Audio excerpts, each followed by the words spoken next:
पावसाचं वातावरण पण झालं यार.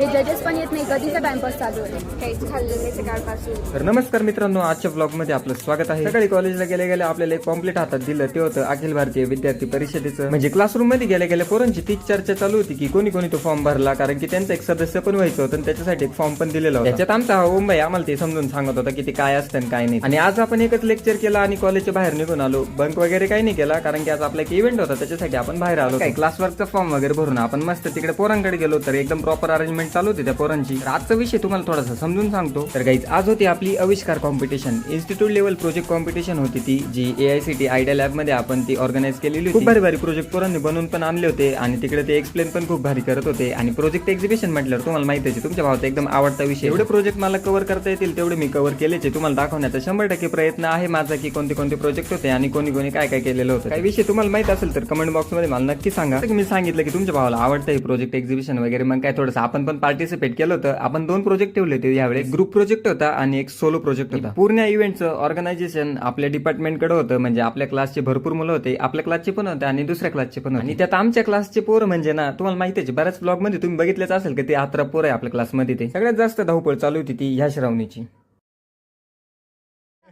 काही नाही, मी सर्टिफिकेट वाटायचे काम करते. टाइमपास करताय. पावसाचं वातावरण पण झालं यार. आणि कधीची वेळ येत बी नाही, नुसता टाइमपास चालू आहे. यांचा टाइमपास. आणि अक्षरशः खरंच पोरं खूप दमले होते यार, कारण की सकाळचं उभं होतं, कोणी जेवण वगैरे काहीच केलेलं नव्हतं आणि त्याच्यात प्रोजेक्ट पण बघायचं आणि इव्हेंट पण बघायचं. मग आपल्याला सेजल भेटली, आपल्याला बोर होत होतं म्हणून आपण सेजलला बोलून घेतलं आणि तिच्याशी थोडंसं डोकं लावत बसलो. मग या पोरांना पण ब्लॉग मध्ये घेऊन टाकलं. काहीच खाल्लं नाही सकाळपासून. आणि ही पौर्णिमा, हिला ब्लॉग मध्ये यायचं राहतं पण इतके लास्ट आहे ना की विचारायचं. ज्यांचे प्रोजेक्ट झाले होते त्यांनी पटापट आवरला आणि पॅकअप केलं. आपला सगळ्यात लास्ट नंबर होता, त्याच्यामुळे आपण थोडंसं लेट होतो. आणि त्यात मग भेटले आपल्याला अर्चिता आणि समीक्षा. म्हणजे त्यांचा आहे ना वेगळाच विषय चालू होता काहीतरी. सगळं आवरून आपण कॉलेजवरनं निघालो. बाहेर गेल्यानंतर ते विद्यार्थी परिषदेचा जो फॉर्म होता तो पण आपण भरून दिला. रूमवरती जायच्या आधीच आपल्याला आपले 2 पंटर भेटले, म्हणजे आपले ऋषिकेश दादा आणि आपले धीरज दादा. मग त्यांना हाय बाय करून आपण रूमवरती परत गेलो.